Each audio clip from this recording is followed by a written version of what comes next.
போயிட்டு இருந்த பைக்கை பின்னாடி வந்து எத்தி மிதிச்சிட்டோம்.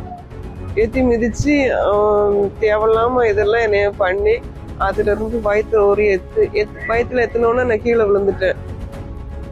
நெல்லை மாவட்டம் பாபநாசம் அருகே இருசக்கர வாகனத்தில் சென்ற பழங்குடியின பெண்ணை பின்தொடர்ந்து சென்று பாலியல் தொல்லை கொடுத்த இருவரை போலீசார் கைது செய்தனர். பாபநாசம் மேற்கு தொடர்ச்சி மலையில் கணவரை பிரிந்து தனியாக வாழ்ந்து வரும் பழங்குடியின பெண் இருசக்கர வாகனத்தில் வீடு திரும்பிக் கொண்டிருந்த போது அதே பகுதியைச் சேர்ந்த தினேஷ், சுபின் ஆகியோர் மற்றொரு வாகனத்தில் பின்தொடர்ந்து சென்று வழி மறித்து பாலியல் தொல்லை கொடுத்ததோடு கீழே தள்ளிவிட்டு தாக்கியுள்ளனர். தப்பி ஓடிய பெண்ணை அவ்வழியாக சென்றவர்கள் மீட்டு மருத்துவமனையில் அனுமதித்தனர்.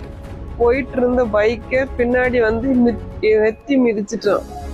எத்தி மிதிச்சு தேவையில்லாம இதெல்லாம் என்னைய பண்ணி அதுல இருந்து வயிற்றுல ஒரு வயிற்றுல எத்தினோன்னா நான் கீழே விழுந்துட்டேன். கீழே விழுந்து தேவையில்லாதெல்லாம் பண்ணி எடுத்து அவன்கிட்ட இருந்து தப்பிச்சு ஓடி வரும்போது எதுக்கு ஆள் வந்திருந்தாங்க, கோயில் சாமி கும்பிட்டு வந்தவங்க. அவங்க என்ன எதுக்கு அழுதுட்டு ஓடுதான்னு சொல்லி அவங்கள பார்த்து பின்னாடி தான் அந்த பையன் ஓடணும்.